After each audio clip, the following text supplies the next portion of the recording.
ನಮಸ್ತೆ ವೀಕ್ಷಕರೇ, ನೀವು ನೋಡ್ತಾ ಇದ್ದೀರಾ ಒನ್ ಇಂಡಿಯಾ ಕನ್ನಡ. ನಾನು ಪ್ರತಿಮಾ. ಬಹಳಷ್ಟು ಮಂದಿಗೆ ರಾಜಕೀಯ ಕ್ಷೇತ್ರದಲ್ಲಿ ಬೆಳಿಬೇಕು, ಹೆಸರು ಮಾಡಬೇಕು ಅನ್ನೋ ಆಸೆ ಇರುತ್ತೆ. ಇದಕ್ಕೆ ಕೇವಲ ಜನಪರ ಕೆಲಸಗಳನ್ನ ಮಾಡ್ಕೊಂಡಷ್ಟೇ ಬೆಳಿಬೇಕು ಅಂದ್ಕೊಂಡವ್ರಿಗೆ ಇದು ತುಂಬಾ ಕಷ್ಟ ಅಂತ ಹೇಳ್ಬೋದು. ಯಾಕಂದ್ರೆ ಅವರ ಜಾತಕದಲ್ಲಿ ರಾಜಕೀಯಕ್ಕೆ ಸಂಬಂಧಪಟ್ಟಂತಹ ಯೋಗಗಳು ಕೂಡ ಕೂಡಿ ಬರಬೇಕಾಗತ್ತೆ. ಸೊ ರಾಜಯೋಗ ಒಂದೇ ಇದ್ರೆ ರಾಜಕೀಯದಲ್ಲಿ ಬೆಳೆಯೋದಕ್ಕೆ ಸಾಧ್ಯ ಇಲ್ಲ.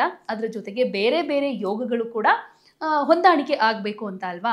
ಹಾಗಾದ್ರೆ ನೀವು ಏನಾದರೂ ರಾಜಕೀಯ ಕ್ಷೇತ್ರದಲ್ಲಿ ಬೆಳಿಬೇಕು ಅನ್ನೋ ಆಸೆ ಇಟ್ಕೊಂಡಿದ್ರೆ ಈ ಎಪಿಸೋಡ್ನ ಮಿಸ್ ಮಾಡದೆ ನೋಡಿ. ಯಾಕೆಂದ್ರೆ ರಾಜಕೀಯದಲ್ಲಿ ಬೆಳಿಬೇಕು ಅಂದ್ರೆ ಯಾವ್ಯಾವ ಯೋಗಗಳು ಒಳ್ಳೇದು ಮಾಡುತ್ತವೆ, ಏನೇನಾಗುತ್ತೆ ಜಾತಕದಲ್ಲಿ, ಯಾವ್ಯಾವ ರಾಶಿ ನಕ್ಷತ್ರಗಳು ಎಲ್ಲೆಲ್ಲಿ ಯಾವ ಸ್ಥಿತಿಯಲ್ಲಿ ಅವರಿಗೆ ಏಳಿಗೆಯನ್ನು ತಂದುಕೊಡುತ್ತೆ ಅನ್ನೋದನ್ನ ತಿಳಿಸ್ಕೊಡೋದಕ್ಕೆ ನಮ್ಮ ಜೊತೆ ಇದ್ದಾರೆ ಪ್ರತ್ಯಂಗಿರಾ ದೇವಿಯ ಆರಾಧಕರಾಗಿರುವ, ಜೊತೆಗೆ ಭಾರತೀಯ ಸಂಪ್ರದಾಯ ಟ್ರಸ್ಟ್ನ ಅಧ್ಯಕ್ಷರಾಗಿರೋ ಡಾಕ್ಟರ್ ಮಹರ್ಷಿ ಗುರೂಜಿ. ಕಾರ್ಯಕ್ರಮಕ್ಕೆ ಸ್ವಾಗತ ಮಾಡೋಣ ಅವ್ರನ್ನ. ಗುರುಗಳೇ ನಮಸ್ತೆ, ಕಾರ್ಯಕ್ರಮಕ್ಕೆ ಸ್ವಾಗತ. ನಮಸ್ತೆ. ಹರೇ ಶ್ರೀನಿವಾಸ. ಎಲ್ಲರಿಗೂ ಸಹ ನಮಸ್ಕಾರಗಳು. ಗುರುಗಳೇ, ರಾಜಯೋಗ ಇದ್ದವರೆಲ್ಲ ರಾಜಕೀಯ ಮಾಡೋದಕ್ಕಾಗೋದಿಲ್ಲ, ಬಂದ್ರೂ ಏಳಿಗೆಯನ್ನ ಪಡೆಯೋದಕ್ಕಾಗೋದಿಲ್ಲ. ಒಂದಷ್ಟು ಏರಿಳಿತ ಆಗ್ತಾನೆ ಇರುತ್ತೆ. ರಾಜಕೀಯ ಅಂದ್ಮೇಲೆ ಹಾಗೇನೆ ಏರಿಳಿತ ಇದ್ದೇ ಇರುತ್ತೆ. ಆದ್ರೆ ಯಶಸ್ಸು ಸಿಗೋದಿದೆಯಲ್ಲ, ಅದು ತುಂಬಾನೇ ಕಷ್ಟ. ಅವರ ಜಾತಕದಲ್ಲೂ ಕೂಡ ಕೆಲವೊಂದು ಯೋಗಾನುಯೋಗಗಳು ಇರಬೇಕು ಅನ್ನೋದಾದ್ರೆ ಯಾವ್ಯಾವ ಯೋಗ ಸಾಥ್ ಕೊಡುತ್ತೆ ಅವರಿಗೆ ಅಂತ? ಈಗಾಗಲೇ ರಾಜಕೀಯದಲ್ಲಿ ಇರುವಂಥವ್ರು ಮತ್ತು ಈಗಾಗಲೇ ರಾಜಕೀಯದಿಂದ ಬಿಡುಗಡೆ ಆಗಿ ಈಚೆಗೆ ಬಂದಿರುವಂತಹದ್ದು ಜಾತಕಗಳು ಭಾಳಷ್ಟು ನನ್ನ ಹತ್ರ ಬರ್ತಾ ಇರುತ್ತೆ.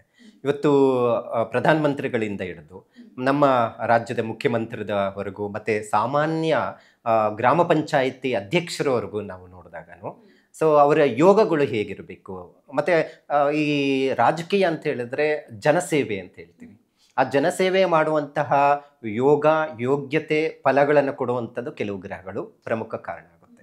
ಇವತ್ತು ಎಷ್ಟೋ ಜನ ಕೆಲವರು ಮಾಧ್ಯಮಗಳಲ್ಲಿ ಆಗ್ಬೋದು ಅಥವಾ ಜನಗಳಲ್ಲಿ ಆಗ್ಬೋದು ಅವರ ಮನದಲ್ಲಿ ಕುತ್ಕೊಂಡಿದೆ ಅಂದರೆ ಕಾರಣ ಏನಪ್ಪ ಅಂತ ಹೇಳಿದ್ರೆ ಎರಡು ಗ್ರಹಗಳು ಪ್ರಮುಖ ಕಾರಣ ಆಗುತ್ತೆ. ಅದು ರಾಹು ಮತ್ತು ಚಂದ್ರ. ಬಹಳ ಈ ಎರಡು ಕಾಂಬಿನೇಷನ್ಸ್ ಏನಿದೆ, ಇವತ್ತು ರಾಹು ಹೇಗೆ ಅಂತ ಹೇಳಿದ್ರೆ ಉನ್ನತ ಸ್ಥಾನಕ್ಕೆ ಕರ್ಕೊಂಡೋಗಿ ಬಿಡುವಂಥವನಾಗಿರ್ತಾನೆ. ಮತ್ತು ಆ ರಾಹುನ ನಂಬಾರ್ದು. ರಾಹು ಉನ್ನತ ಸ್ಥಾನದಲ್ಲಿರುವಂಥವನ್ನ ದಿಢೀರಂತ ಕೆಳಗಡೆ ಬೀಳಿಸುವಂತಹದ್ದು ಕೆಲಸನೂ ರಾಹು ಮಾಡ್ತಾನೆ.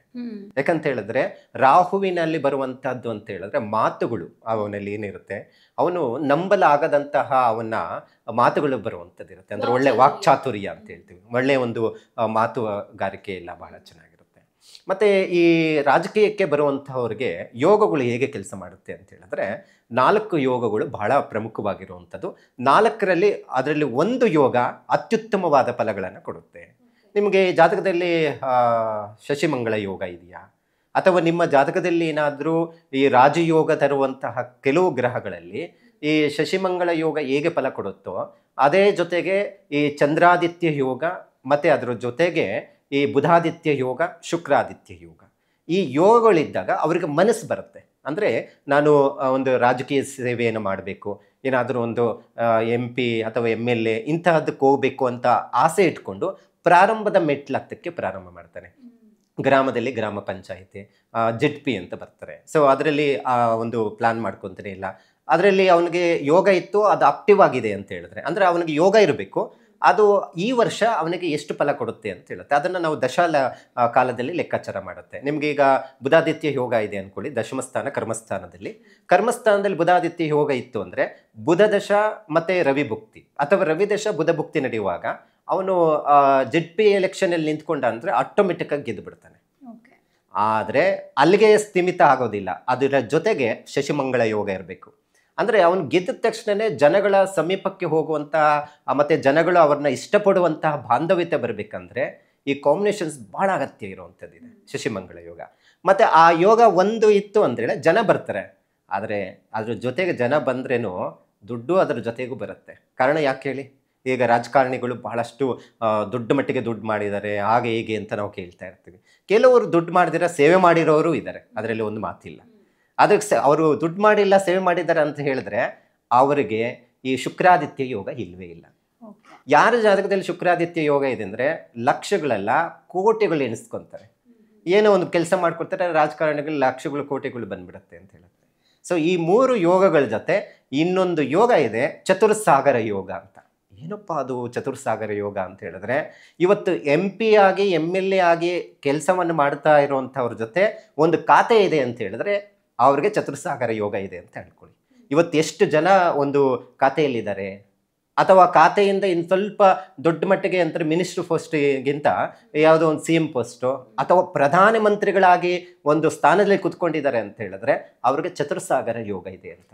ಏನದು ಚತುರ್ಸಾಗರ ಯೋಗ ಅಂತ ಹೇಳಿದ್ರೆ, ನಿಮ್ಮ ಜಾತಕದಲ್ಲಿ ನಾನು ಆಗಲೇ ಪ್ರಾರಂಭ ಹೇಳಿದ್ನಲ್ಲ, ರಾಹು ಚಂದ್ರನ ಕಾಂಬಿನೇಷನ್ಸು ಕೇಂದ್ರದಲ್ಲಿ, ಕೇಂದ್ರ ಅಂತ ಹೇಳಿದ್ರೆ 1, 4, 7, 10ರಲ್ಲಿ ಏನಾದರೂ ಚಂದ್ರ ಮತ್ತು ಅದರ ಜೊತೆಗೆ ರಾಹುವಿನ ಸಂಯೋಗ ದಶಮ ಸ್ಥಾನದಲ್ಲಿ, ಈ ಎರಡರಲ್ಲಿ ಯಾವುದಾದರೂ ಒಂದು ಗ್ರಹ ಉಚ್ಚ ಸ್ಥಾನದಲ್ಲಿದ್ದರೆ ಸಾಕು, ಆತ ಒಂದು ಮುಖ್ಯಮಂತ್ರಿಗಳಾಗಿ ಕೆಲಸವನ್ನು ಮಾಡ್ತಾನೆ ಅಥವಾ ಪ್ರಧಾನಮಂತ್ರಿಗಳಾಗಿ ಯೋಗವನ್ನು ಕೊಡುವಂಥವನಾಗಿರ್ತಾನೆ. ಅಂದರೆ ಈ 4 ಯೋಗಗಳ ಜೊತೆ ಈ ಚತುರ್ಸಾಗರ ಯೋಗನೂ ಬಹಳ ಅಗತ್ಯ ಇದೆ.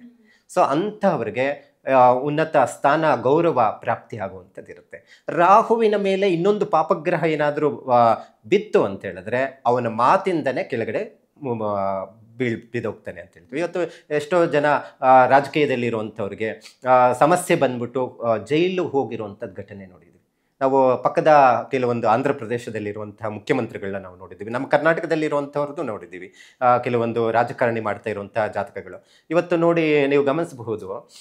ಕೆಲವು ಆಡಳಿಕೆ ಮಾಡುವಂಥ ಸಂದರ್ಭದಲ್ಲಿ ಇದೇ ಚತುರ್ಸಾಗರದಲ್ಲಿ ಇರುವಂತಹದ್ದು ವೃಶ್ಚಿಕ ರಾಶಿಯಲ್ಲಿ ಯಡಿಯೂರಪ್ಪ ಅವರದ್ದು ಜನನ ಆಗಿರುವಂಥದ್ದು.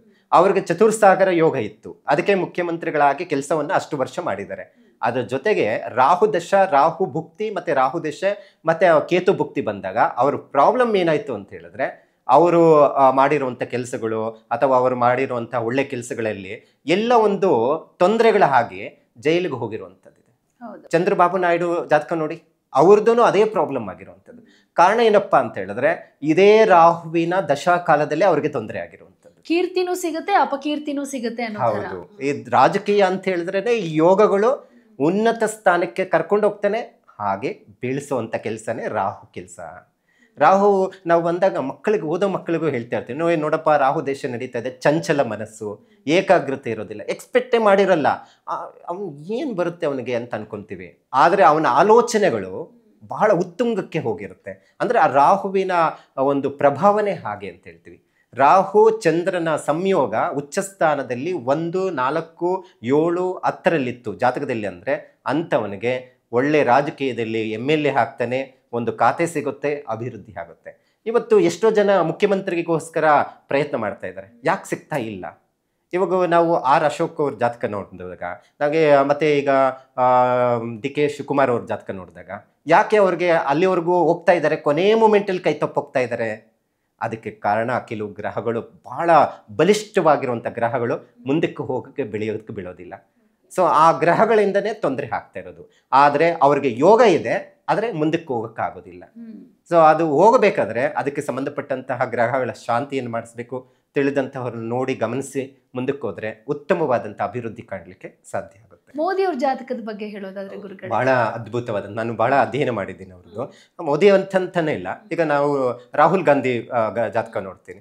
ಸೊ ರಾಹುಲ್ ಗಾಂಧಿ ಅವರ ಹುಟ್ಟಿರೋ ಜನ್ಮ ದಿನಾಂಕ, ಸಮಯ ಪ್ರತಿಯೊಂದು ನನ್ನ ಹತ್ರ ಇದೆ. ಸೊ ಅವರ ಜಾತಕಕ್ಕೂ ಮತ್ತೆ ನರೇಂದ್ರ ಮೋದಿ ಅವರ ಜಾತಕವನ್ನು ಪರಿಶೀಲನೆ ಮಾಡಿದಾಗ ಅವ್ರಿಗೆ ಆ ಸ್ಥಾನ ಸಿಗ್ತಾ ಇದೆ. ಸತತವಾಗಿ ಎಷ್ಟು ವರ್ಷ, 15 ವರ್ಷ ಆಳ್ವಿಕೆ ಮಾಡ್ತಾ ಇದ್ದಾರೆ. ಇನ್ನೂ 5 ವರ್ಷ ಯೋಗನೂ ಇದೆ ಅವ್ರಿಗೆ. ಸೊ ಆದರೆ ಅವ್ರಿಗೆ ರಾಹುಲ್ ಗಾಂಧಿ ಅವ್ರಿಗೆ ಆ ಸ್ಥಾನ ಸಿಗ್ತಾ ಇಲ್ಲ ಅಂದರೆ ಯಾಕೆ? ಯೋಗ ಫಲಗಳು ಜಾತಕದಲ್ಲಿ ಇದ್ರೂ ಅವ್ರಿಗೆ ಫಲ ರಾಹುಲ್ ಗಾಂಧಿಗೆ ಸಿಗ್ತಾ ಇಲ್ಲ. ನರೇಂದ್ರ ಮೋದಿ ಅವ್ರದ್ದು ವೃಶ್ಚಿಕ ರಾಶಿ.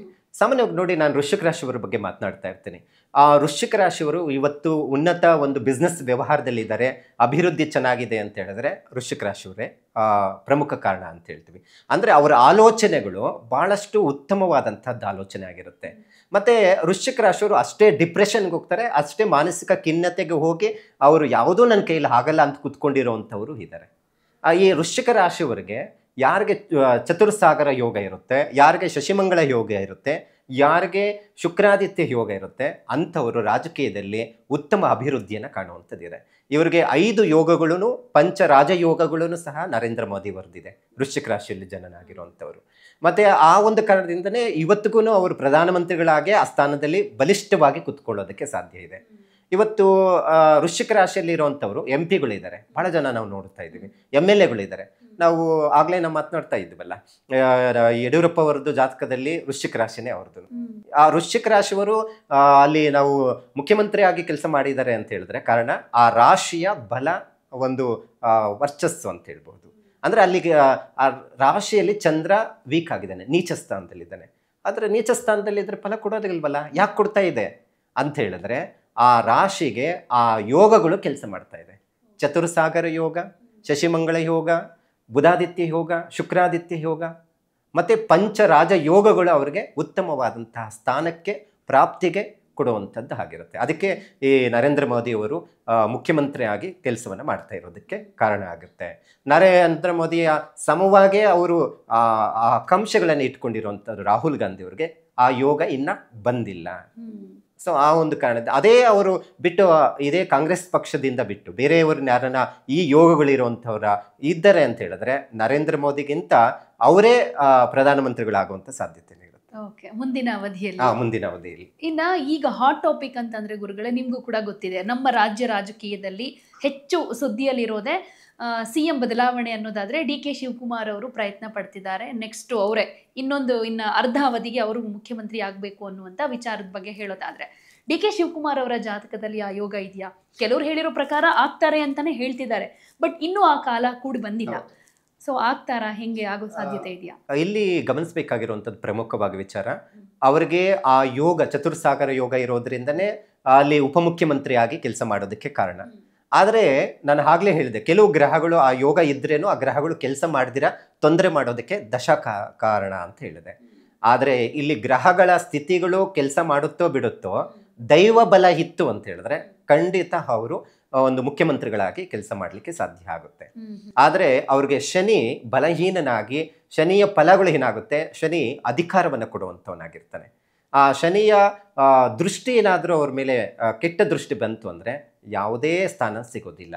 ಅದಕ್ಕೆ ನೋಡಿ ವಿವಾದಗಳು ಜಾಸ್ತಿ ಅವರು ಸುತ್ತು ಬರ್ತಾ ಇದೆ, ಕೋರ್ಟು ಕಚೇರಿ ಹತ್ತುತ್ತಾ ಇದ್ದಾರೆ. ಕಾರಣ ಏನಪ್ಪ ಅಂದರೆ ಶನಿಯ ಕ್ರೂರ ದೃಷ್ಟಿನೇ ಕಾರಣ ಅಂತ ಹೇಳ್ತೀವಿ. ಸೊ ಹಾಗಾಗಿ ಹೆಚ್ಚಿನ ಮಟ್ಟಿಗೆ ಕೆಲವು ರಾಜಕಾರಣಿಗಳಿಗೆ ಈ ಥರ ದೃಷ್ಟಿ ಶನಿ ಪ್ರಭಾವ ಇತ್ತು ಅಂದರೆ ಅಷ್ಟಮ ಶನಿ, ಅರ್ಧಾಷ್ಟಮ ಶನಿ, 7.5 ಶನಿ ಅಂತ ಹೇಳ್ತೀವಿ. ಆ ರೀತಿ ಇದ್ದಂಥ ಸಂದರ್ಭದಲ್ಲಿನೂ ಬಹಳ ಕಷ್ಟ ಆಗುವಂಥ ಸಾಧ್ಯತೆ ಇದೆ. ಆದರೆ ಆ ದೈವ ಅನುಗ್ರಹ, ಈ ಗ್ರಹಗಳಿಗಿಂತ ದೈವ ಅನುಗ್ರಹ ಹೆಚ್ಚಾಗಿತ್ತು ಅಂದರೆ ಅಲ್ಲಿ ಬ್ಯಾಲೆನ್ಸ್ ಆಗುತ್ತೆ. ಸೊ ಅದಕ್ಕೆ ಹೇಳೋದು, ಜ್ಯೋತಿಷ್ಯದಲ್ಲಿ ಹೇಳಿದ್ರು ಗ್ರಹಗಳು ಅವರು CM ಆಗಲ್ಲ ಅಂತ ಹೇಳಿದ್ರು, ಆಗ್ಬಿಟ್ಟಿದಾರಲ್ಲ ಅಂತ ಹೇಳ್ಬೋದು. ಅವನ ಲೆಕ್ಕಾಚಾರ ಏನಾಗಿತ್ತು, ಜ್ಯೋತಿಷ್ಯ ಜ್ಞಾನ ಆ ಗ್ರಹ ಆ ಸ್ಥಾನದಲ್ಲಿದ್ದರೆ ಅವ್ನ ಕಷ್ಟ ಇದೆಯಪ್ಪ ಆಗೋದಿಲ್ಲ CM ಅಂತ ಹೇಳ್ಬಿಡ್ತಾರೆ. ಆದರೆ ಇನ್ನೊಂದು ಜ್ಯೋತಿಷ್ಯರು ಕಲಿಬೇಕಾಗಿರೋ ವಿಚಾರ ಏನಪ್ಪ ಅಂದರೆ ದೈವ ಬಲ ಅನ್ನುವಂಥದ್ದು ಕೆಲಸ ಮಾಡುತ್ತೆ ಅಂತ. ಸೊ ದೈವ ಬಲಕ್ಕಿಂತ ಮೀರಿರೋ ಗ್ರಹಗಳು ಯಾವುದೂ ಇಲ್ಲ. ಗ್ರಹಗಳ ಅಧೀನದಲ್ಲಿ ಮನುಷ್ಯರಿದ್ದಾರೆ ಅಂತ ಹೇಳಿದ್ರೆ, ಆ ದೈವ ಅನುಗ್ರಹ ನಮಗೆ ಲಭಿಸ್ತು ಅಂತ ಹೇಳಿದ್ರೆ ಗ್ರಹಗಳೂ ಏನೂ ಕೆಲಸ ಮಾಡಲ್ಲ ಅಂತ ಹೇಳುತ್ತೆ. ಸೊ ಹಾಗಾಗಿ ದೈವ ಬಲ ಒಂದು ಬಹಳ ಅಗತ್ಯ ಇದೆ. ಅದಕ್ಕೆ ಈಗಾಗಲೇ ಏನೋ ದೇವಸ್ಥಾನಗಳೆಲ್ಲ ಸುತ್ತಾ ಇದ್ದಾರೆ. ಹಾಗಾಗಿ ದೇವಸ್ಥಾನ ಹೋಗಿ ದೈವ ಬಲ ಪಡ್ಕೊಳ್ಳೋದಕ್ಕೆ ಅನಿಸುತ್ತೆ. ಸೊ ಹಾಗಾಗಿ ಒಳ್ಳೇದಂತೂ ಹಾಗೆ ಆಗುತ್ತೆ. ಓಕೆ, ಥ್ಯಾಂಕ್ ಯು ಗುರುಗಳೇ. ರಾಜಕೀಯಕ್ಕೆ ಜಾತಕ ಜೊತೆಗೆ ದೈವ ಬಲ ಎಷ್ಟು ಬಹಳ ಪ್ರಮುಖ ಪಾತ್ರ ವಹಿಸುತ್ತೆ ಅನ್ನೋದನ್ನ ತಿಳಿಸ್ಕೊಟ್ಟಿದ್ದೀರಾ. Thank you so much. Hare Srinivasa.